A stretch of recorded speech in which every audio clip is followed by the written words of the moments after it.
Gloria a Dios, vamos a comenzar. Gracias a Dios, aquí estamos.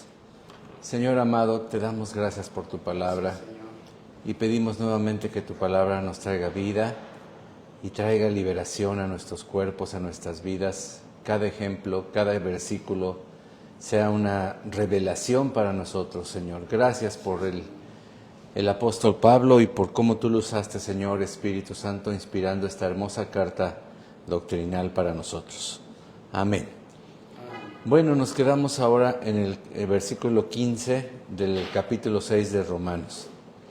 El versículo 14 dice: porque el pecado no tendrá dominio sobre ustedes, pues no están bajo la ley, sino bajo la gracia. Es lo que dice el versículo 14. Tengo en la pantalla la Nueva Biblia de las Américas y la Reina Valera 60. Ahí están las dos. El pecado no tendrá dominio sobre ustedes, pues no están bajo la ley, sino que están bajo la gracia. Y el verso 15 comienza diciendo: entonces pues, ¿pecaremos porque no estamos bajo la ley, sino bajo la gracia? De ningún modo. ¿No saben ustedes que cuando se presentan como esclavos a alguien para obedecerle, son esclavos de aquel a quien obedecen, ya sea del pecado para muerte o de la obediencia para justicia? Pero gracias a Dios que aunque ustedes eran esclavos del pecado, se hicieron obedientes de corazón a aquella forma de doctrina a la que fueron entregados. Y habiendo sido libertados del pecado, ustedes se han hecho siervos de la justicia. Hablo en términos humanos por causa de la debilidad de su carne, porque de la manera que ustedes presentaron sus miembros como esclavos a la impureza y a la iniquidad, para iniquidad, así ahora presenten sus miembros como esclavos a la justicia para santificación. Porque cuando ustedes eran esclavos del pecado, eran libres en cuanto a la justicia. ¿Qué fruto tenían entonces en aquellas cosas de las cuales ahora se avergüenzan? Porque el fin de esas cosas es muerte. Pero ahora, habiendo sido libertados del pecado y hechos siervos de Dios, tienen por su fruto la santificación y como resultado la vida eterna, porque la paga del pecado es muerte, pero la dádiva de Dios es vida eterna en Cristo Jesús, Señor nuestro. Y aquí nuevamente el apóstol Pablo enfrenta la siguiente incoherencia. ¿Se fijaron? ¿Se acuerdan cuál fue la primera incoherencia, verdad? La primera tontería que la gente llegó a decir. En el versículo 1 del capítulo 6 dice: ¿qué pues diremos? ¿Continuaremos, perseveraremos en el pecado para que la gracia abunde? Pues decían: hijo, pues si se trata de que la gracia sea más grande, pues pequemos más, ¿no? Otra vez en el verso 15: ¿pecaremos porque no estamos bajo la ley, sino bajo la gracia? Pablo, pues sí, si el problema era la ley, ¿verdad?, que nos condenaba, ya no estamos bajo la ley, pues podemos estar pecando, no hay problema, ya no estamos bajo la condenación de la ley, así que podemos seguir pecando. Y vuelve a decir: de ningún modo. O sea, que no han entendido, ¿no? Ahora el verso 16: ¿no saben ustedes que cuando se presentan como esclavos a alguien para obedecerle, son esclavos de aquel a quien obedecen, ya sea del pecado para muerte o de la obediencia para justicia? Es interesante. Aquí dice que voluntariamente nos presentábamos como esclavos. ¿Qué significa esto? Bueno, en el concepto antiguo, una persona no solamente era esclava cuando era conquistada por otro alguien, sino que también podían presentarse voluntariamente, ofrecerse voluntariamente a alguien para ser su esclavo. ¿Cuándo sucedía eso? Pues cuando no había dinero, se estaban muriendo de hambre y por lo menos a cambio de que lo mantuvieran, a cambio que les dieran de comer, ¿verdad, hermanos? Ellos se sometían como esclavos. Pero obviamente al someterse voluntariamente a alguien que era su nuevo señor, pues era ¿para qué? ¿Cómo dice el versículo? Para obedecerle. No es para continuar con tu libertad. En ese momento perdían su libertad y se volvían esclavos de la persona a quien voluntariamente se sometieron. Entonces dice el verso 16, ¿no saben ustedes que cuando se presentan como esclavos a alguien para obedecerle, son esclavos de aquel a quien obedecen? Ustedes mismos se han presentado. Ahora, solo hay de dos, ya sea esclavos del pecado como resultado la muerte, o esclavos de la obediencia para justicia. Noten que no dice esclavo de Dios ni esclavo de Cristo. En este versículo habla de la obediencia, esclavo de la obediencia. O sea, para obedecerle, y el fruto va a ser justicia, una vida recta, una vida agradable delante del Señor. Ahora fíjate el versículo 17. Pero gracias a Dios que aunque ustedes eran esclavos del pecado, éramos esclavos del pecado, se hicieron obedientes de corazón a aquella forma de enseñanza, de doctrina, a la cual fueron entregados. Obediencia genuina. ¿Te das cuenta que no es una conversión falsa? Está hablando el apóstol de algo genuino, algo que realmente está sucediendo en el corazón. ¿Cuánta falsedad hay en las personas? Incluso hay gente que obedece superficialmente, pero en su corazón está rebelándose, ¿verdad? Es como cuando dices, no, pues no tengo que mentir, pero hoy me dan unas ganas de decir, o sea, no es bueno el chisme, pero cómo me muero de que ya tengo que contarle a alguien, ¿no? No. Es una obediencia genuina, y la obediencia genuina dice el versículo que es de corazón. No es nada más de dientes para afuera, es interna. Ahora, lo interesante de este versículo, fíjate en la voz pasiva. Dice ahí, ellos fueron entregados a la doctrina. Fuisteis entregados. O sea, tú no hiciste nada, se te entregaron a la doctrina. Te entregaron a la doctrina. Te entregaron. O sea, cuando hablamos de voz pasiva es que pacíficamente el sujeto recibe la acción. Alguien más te entregó a ti. Ojo, es la misma expresión de Romanos 1 a los mundanos, a los paganos, donde dice, Dios los entregó a pasiones desordenadas, Dios los entregó al extravío que producían sus... Dios los entregó a esto.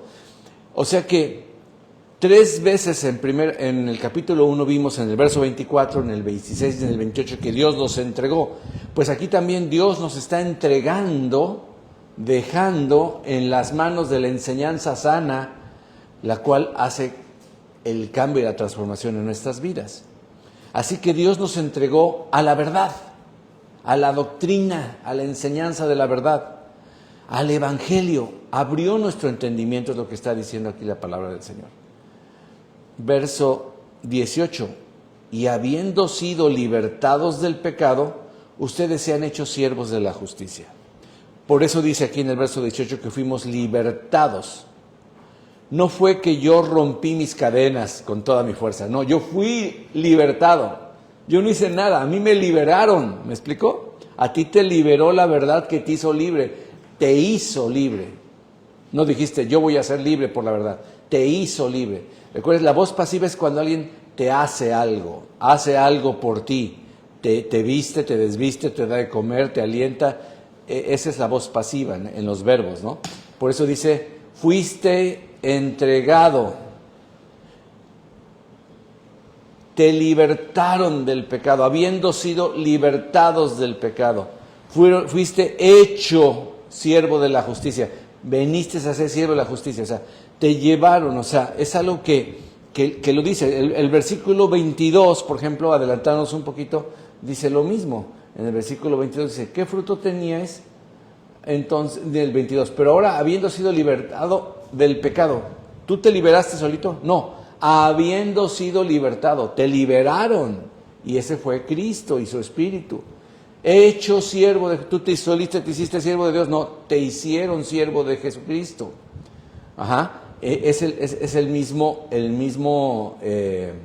la misma voz de los verbos, se llama en voz pasiva, quiere decir que nosotros recibimos el beneficio de la acción.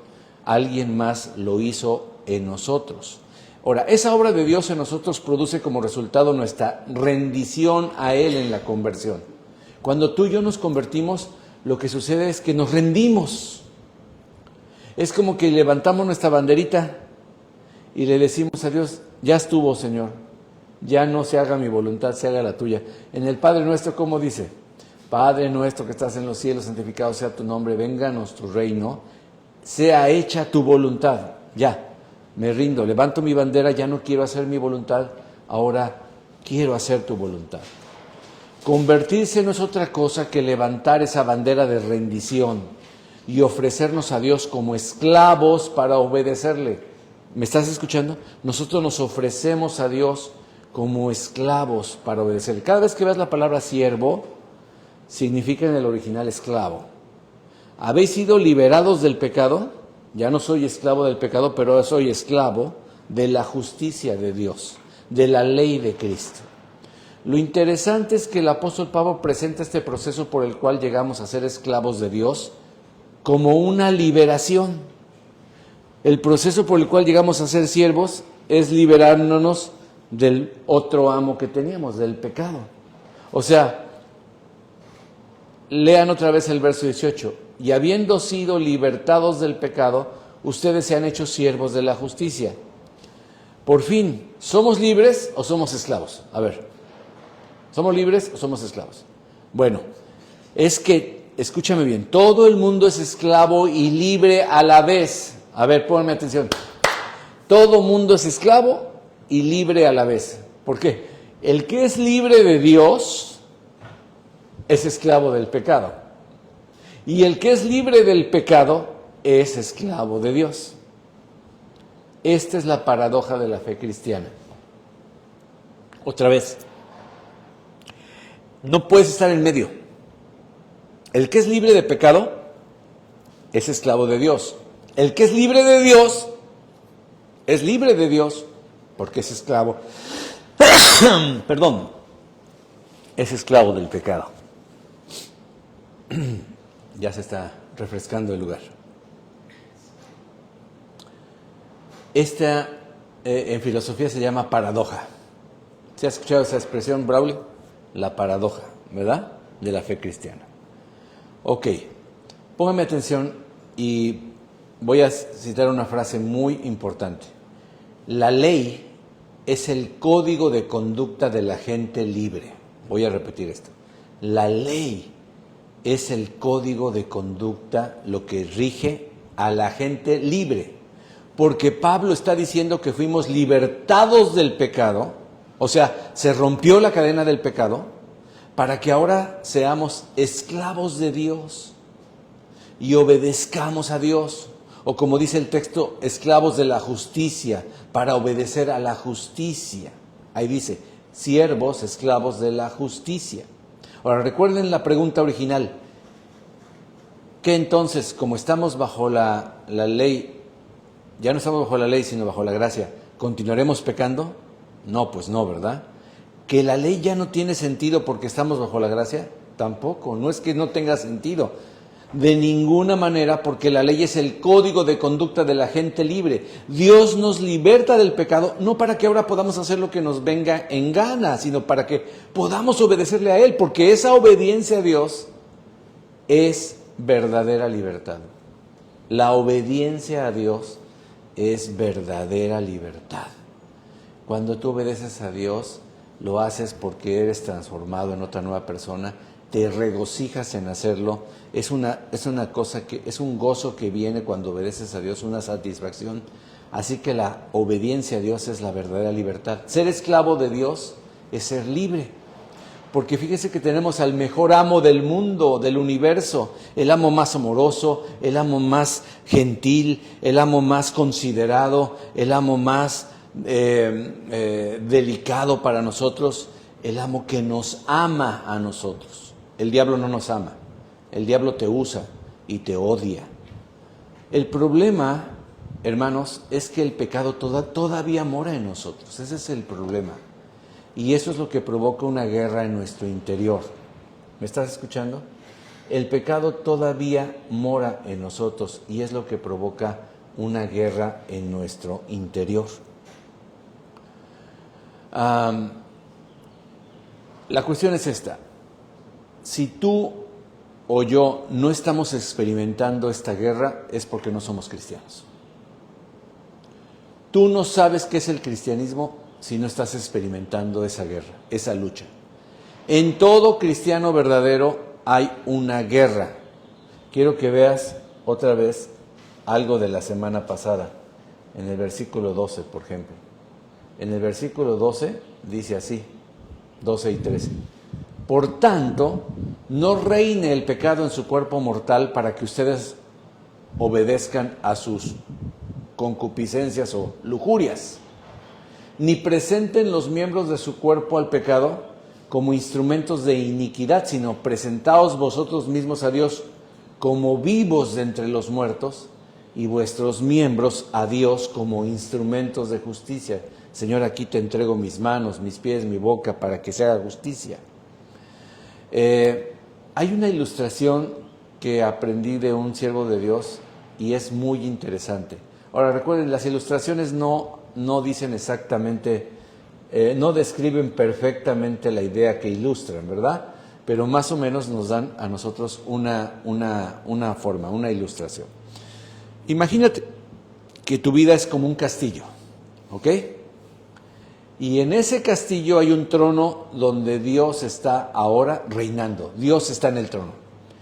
Como siervos, nosotros deseamos obedecer al rey, ¿verdad? Un siervo del rey, agradecido, contento, quiere servir al rey.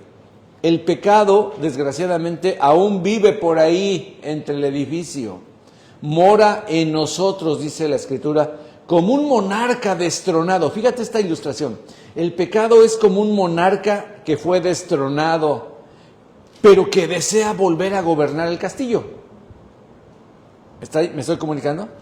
Y su estrategia, escúchame bien, su estrategia consiste en tomar cautivos nuestros deseos por medio del engaño del pecado. Qué sabroso es esto. Te va a gustar. Por medio del engaño toma cautivos nuestros deseos y los envía como traidores encubiertos para movernos a rebelarnos de nuevo contra la autoridad de nuestro nuevo rey. Y esa es la guerra continua. No dejarnos engañar ni presentar nuestros miembros, porque Él va a tomar cautivo un deseo, te va a engañar y lo va a enviar como un traidor encubierto, dice este hermano, para movernos a rebelarnos de nuevo contra la autoridad de nuestro rey. Y esa es una guerra continua que solo le pasa a los verdaderos cristianos.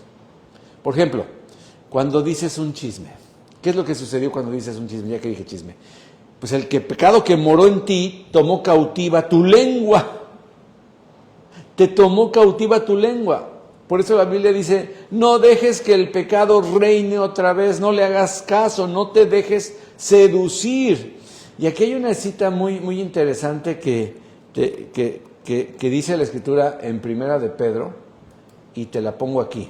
Primera de Pedro 1:11 dice, amados, les ruego como a extranjeros y peregrinos, como gente que ya no es de este mundo, que se abstengan de las pasiones carnales que combaten ¿contra quién? Contra el alma. No te lo puse aquí, te lo pongo acá, disculpa.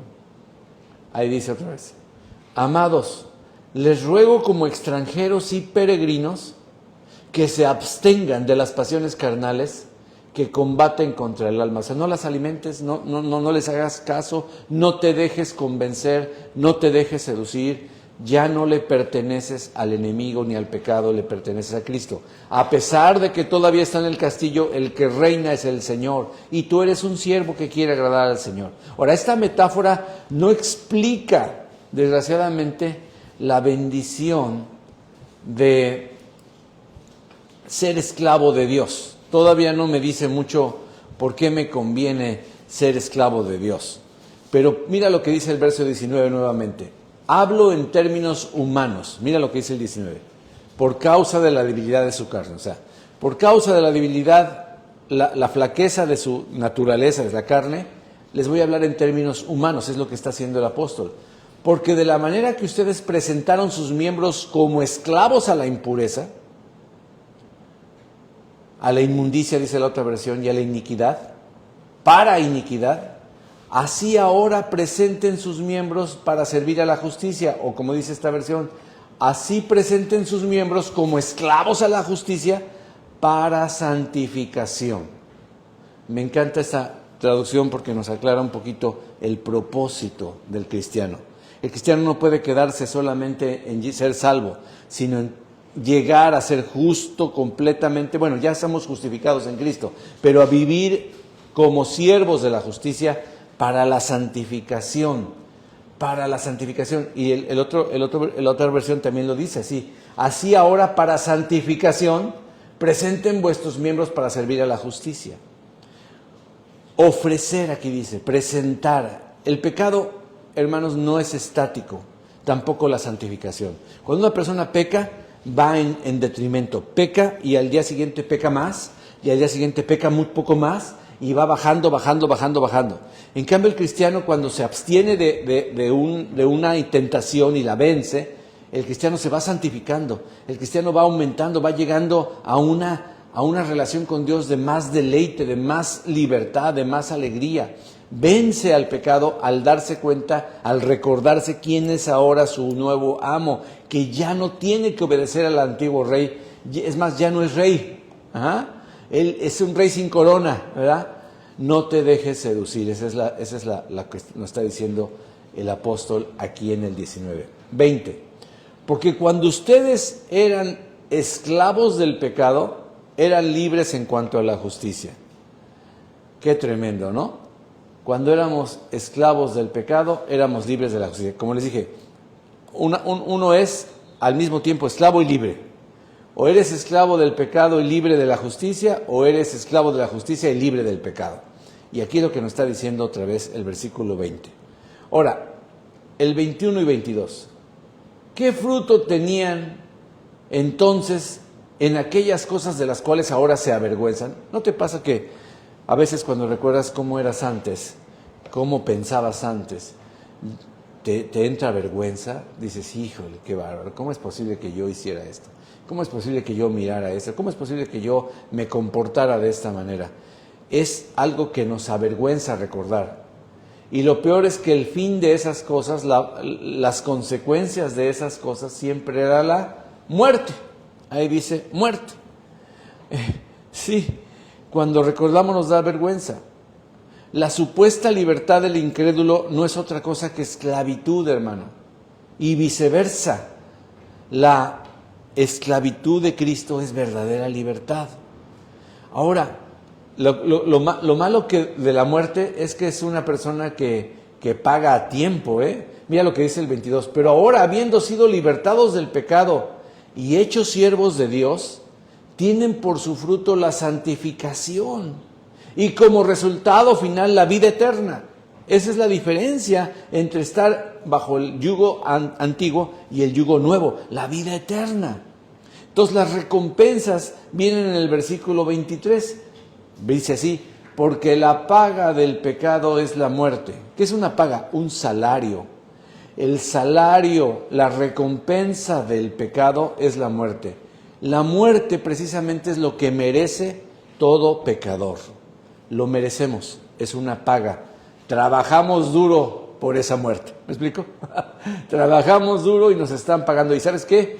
El pecado siempre paga a tiempo. A tiempo. El pecado no se atrasa, el pecado siempre te da tu salario y el salario del pecado es la muerte. La muerte se introdujo por causa del pecado, no estábamos supuestos a morir.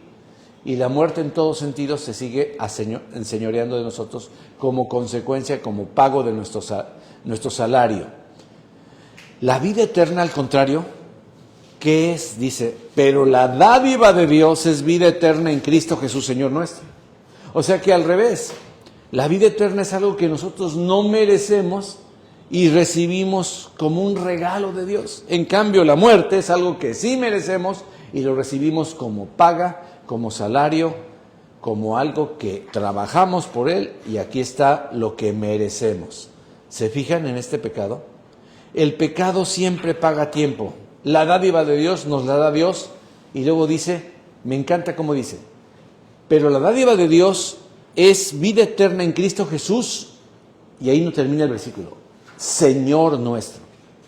Aquí la palabra Señor, ustedes saben que es kurios y significa el amo, el que manda.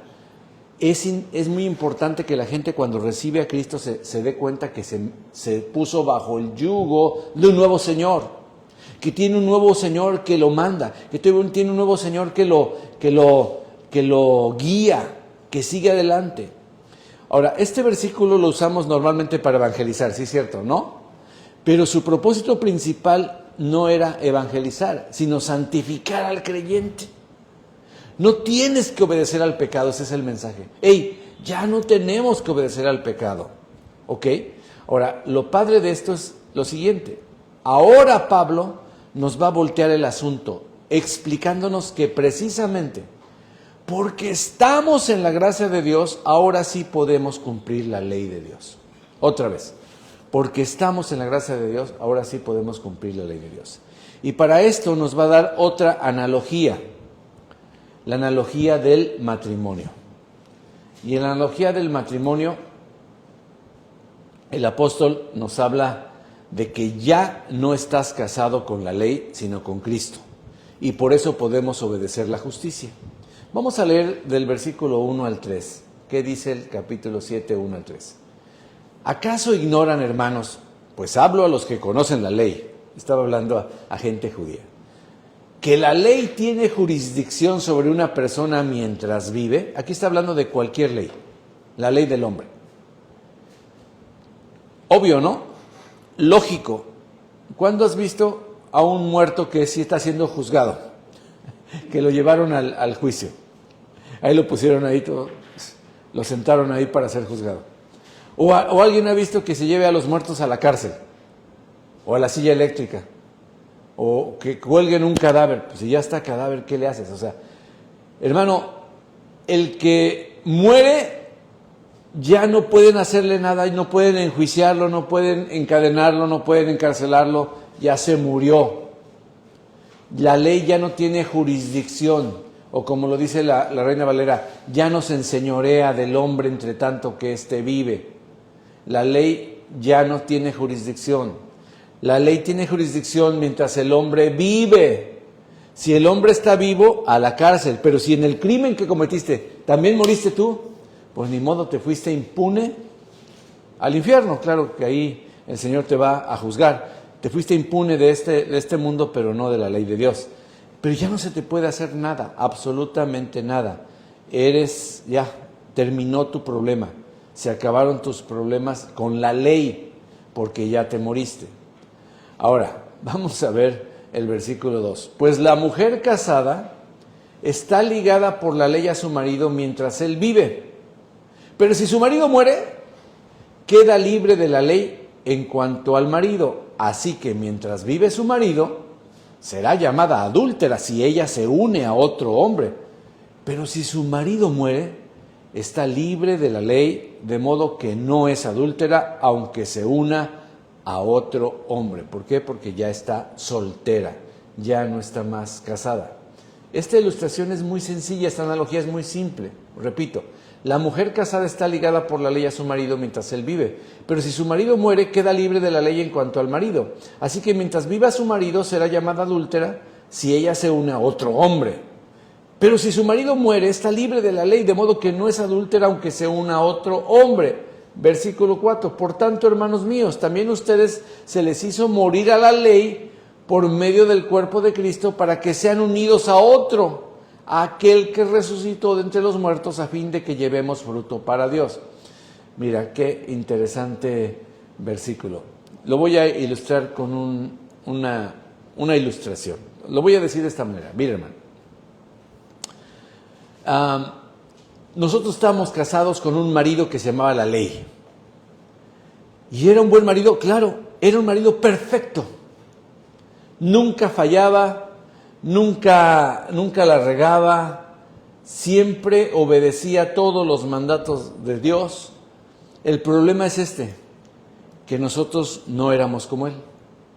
Y el problema se agudizaba porque él nos obligaba y nos exigía que fuéramos como él. Estábamos casados con la ley. Y entonces la ley nos decía a cada momento, no le estás haciendo bien, te faltó esto, la regaste acá, esto está mal, no hagas esto, ¿por qué hiciste aquello? Pero nunca nos ayudaba ni un momento para obedecer.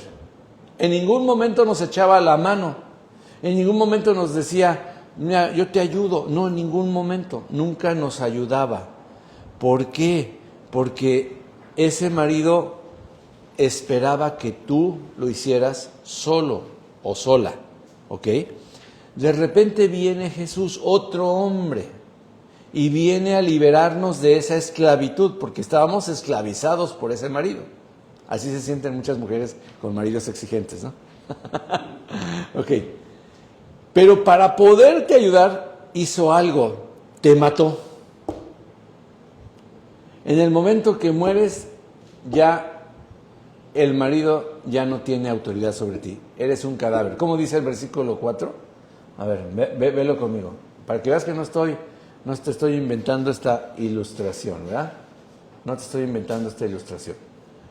Por tanto, hermanos míos, también a ustedes se les hizo morir. Otra vez está en voz pasiva.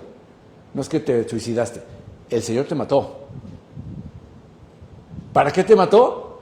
Te mata ahora el nuevo candidato. ¿Cómo se le dice? Se me fue la palabra. El nuevo prospecto, el que se está enamorando de ti, te mata, ya no eres esclava de la ley, pero te resucita para casarse contigo. ¿Sí me estoy explicando? Te mata para que mueras a la ley por medio del cuerpo de Cristo. Cuando Cristo fue crucificado, Cristo nos mató y nos crucificó. ¿Para qué? Para que seamos unidos a otro, para que ahora seamos esposas de Cristo. ¿A quién? A aquel que resucitó de entre los muertos, que también te está resucitando en una nueva vida a través de la muerte y el bautismo, a fin de que llevemos fruto para Dios. En el bautismo te están enterrando. En Cristo estás crucificado, has muerto, en el bautismo te entierran, pero en el mismo bautismo sale un nuevo hombre, sale una nueva mujer libre del pecado, porque ya hay un acta de defunción. Si de repente la ley viene y te dice, oye, no, pues si tú eras mi esposa, no, sabes que yo ya me morí, yo ya no soy la misma persona, pero te pareces tanto, no, yo no soy, ya no soy tu esposa, éjele, ya le pertenezco a otro. No, ahora estás viva, me perteneces. No, yo me morí y Cristo me resucitó y ahora estoy unido a otro.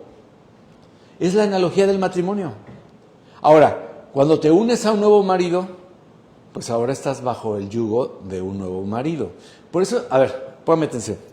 Por eso decimos, usted se me distrae mucho con la pantalla.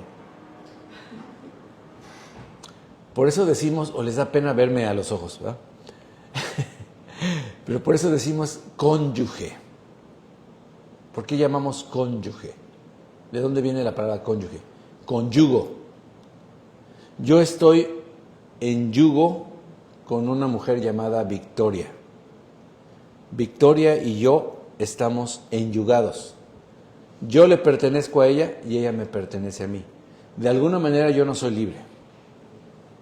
Yo soy esclavo. El matrimonio es una especie de esclavitud. Nada más que cuando es un matrimonio en Dios, es la esclavitud más deliciosa que hay. Ahí sí. Es como cuando eres soltero y dices, métanme a la cárcel con mi galán favorito, ¿verdad? Algo así, ¿no? Ahí sí, encarcélenme. O algunos hombres o mujeres se atreven a decirle al que están contestando, hazme tu esclava, hazme tu esclavo, soy tu esclavo, lo que tú quieras voy a hacer. Pura mentira, ¿verdad? Ya cuando se casan ya no hay nada, ¿no? Pero es eso. Esa es la ilustración que tenemos, hermano. Ya no le pertenecemos al antiguo dueño, le pertenecemos a Cristo, porque nos mató para resucitarnos y entonces poder legalmente casarse con nosotros. Y al casarse con nosotros, no solamente se casó con nosotros, sino este marido sí es un marido perfecto también, pero Él nos perfecciona y nos da su Espíritu Santo para que nosotros ahora podamos llegar a ser como Él. Su objetivo es hacernos como Él, hacernos, no obligarnos a que nosotros solos, por nuestras fuerzas, podamos llenar sus expectativas. Hermano, ya no hay condenación. Con este marido ya no existe la condenación. Porque ya moriste. O sea, repito, cuando un criminal muere, ya no puede ser condenado. Cuando un criminal muere, ya no puede ser condenado. Todos somos criminales. Hemos roto la ley millones de veces, la ley de Dios. Pero al morir ya no hay condenación para el que está en Cristo, el que no anda conforme a la carne, sino conforme al Espíritu. Somos un nuevo espíritu en Cristo. Somos unidos en espíritu a Cristo Jesús. Versículo 5. Porque mientras estábamos en la carne, las pasiones pecaminosas despertadas por la ley actuaban en los miembros de nuestro cuerpo a fin de llevar fruto para muerte. Pero ahora hemos quedado libres de la ley, habiendo muerto a lo que nos ataba. Fíjate, no te lo estoy poniendo, perdóname, discúlpame por quitarte aquí la distracción. Ahora sí te la pongo. Ok, vamos ahí. ¿Qué dice nuestra pantalla? Versículo 4. Por tanto, hermanos míos, también a ustedes se les hizo morir a la ley por medio del cuerpo de Cristo, para que sean unidos a otro, aquel que resucitó de entre los muertos, a fin de que llevemos fruto para Dios. Ah, caray, ¿por qué no se puso la pantalla? Ahora sí. Ustedes fueron muertos a la ley por medio del cuerpo de Cristo, para que sean unidos a otro, aquel que resucitó entre los muertos, a fin de que llevemos fruto para Dios. Versículos 5 y 6. Porque mientras estábamos en la carne, las pasiones pecaminosas despertadas por la ley, ¿verdad? Porque ¿cuántos saben que mientras más nos prohíben algo, inmediatamente tenemos ganas de romperlo? Apenas nos ponen un letrero que dice, no es doble sentido, ya nada más es sentido en la calle. Ah, ¿por qué? Si antes me gustaba ir en los dos sentidos, entonces yo sí me voy a ir en sentido contrario, ¿ok? Si nada más es un pedacito, si yo vivo en... No, pero ahí dice. Yo, por ejemplo, cuando me prohibieron estacionarme así en batería, ahora tengo que estacionarme como dice el reglamento. Aunque sea un court, o sea una cerrada, uno se debe estacionar paralelamente a la banqueta. Entonces ahí vamos haciendo la frita. ¿Y vieras qué difícil estacionarse en curva? Es difícil. A veces quedas chueco. Y hasta te da coraje. ¡Ay! Haces 10 movimientos hasta que ya te vuelves experto, ya más o menos, ¿no? Así como el pastor. No es cierto. Todavía no me puedo estacionar bien. Pero mi esposa tiene más dificultades que yo. Si me está escuchando me va a decir, ándale, ándale. Bueno, se quedó estudiando la clase del viernes que les va a dar a ustedes, mujeres. Muy bien. Entonces, el fruto que llevábamos siendo rebeldes era muerte. Pero ahora... Y ahí nos vamos a quedar hasta el verso 6. Quedando libres de la ley, habiendo muerto a lo que nos ataba, de modo que sirvamos en la novedad del Espíritu, y no, dice esta versión, en el arcaísmo de la ley, o el viejo régimen, bajo el régimen viejo de la letra. Ya quedó arcaico, era lo antiguo, ya no vamos a servir a la letra, a los mandamientos obligatorios, sino al Espíritu que nos da. Ahora no solamente, no solo podemos hacer la ley, sino queremos. El Espíritu produce en nosotros el querer como el hacer. Ya no queremos mentir, ya queremos, las mujeres ya quieren sujetarse a sus maridos ya quieren amar a sus mujeres y tratarlas como vasos más frágiles, como coherederas de Cristo. Ya las tratan como Cristo trata a la iglesia, se sacrifican por ellas, se entregan por ellas, ya no rezongan, ya no hacen esto. Las mujeres piden las cosas por favor, se someten, si su marido dice que no, ellas no andan luchando ni chantajeando. ¿Por qué? Porque el Espíritu Santo comienza a gobernar y ya no presentan sus miembros al pecado, sino a la justicia. Así es como termina esta meditación del día de hoy. Hermanos, hasta aquí vamos a ver, pero el mensaje es este. Ya no le pertenecemos al antiguo marido. Hemos sido libres. El que muere ya no está casado. Así que el día que tu cónyuge fallezca, tú eres libre. Y si tú puedes y deseas casarte con alguien más, no estás en pecado alguno. Igual es para Dios. hemos sido libres del pecado. Ahora el que murió no fue la ley, fuimos nosotros. O sea, la ley no murió para que nosotros hiciéramos lo que quisiéramos, no. Nosotros morimos, nos resucita, se casa con nosotros, le pertenecemos a alguien. Y es la misma figura del mercado de esclavos, hermanos. La misma figura. ¿Cuál era la figura, hermanos? Que en un mercado de esclavos, tú le pertenecías al amo y la única manera de ser libre es que alguien más te comprara y al comprarte, regalarte su libertad. Pero si nada más te compraba, tú lo que pasabas es cambiar de dueño. O la Biblia dice que no nos pertenecemos. La Biblia dice que somos comprados por la sangre de Cristo, o sea que tenemos dueño.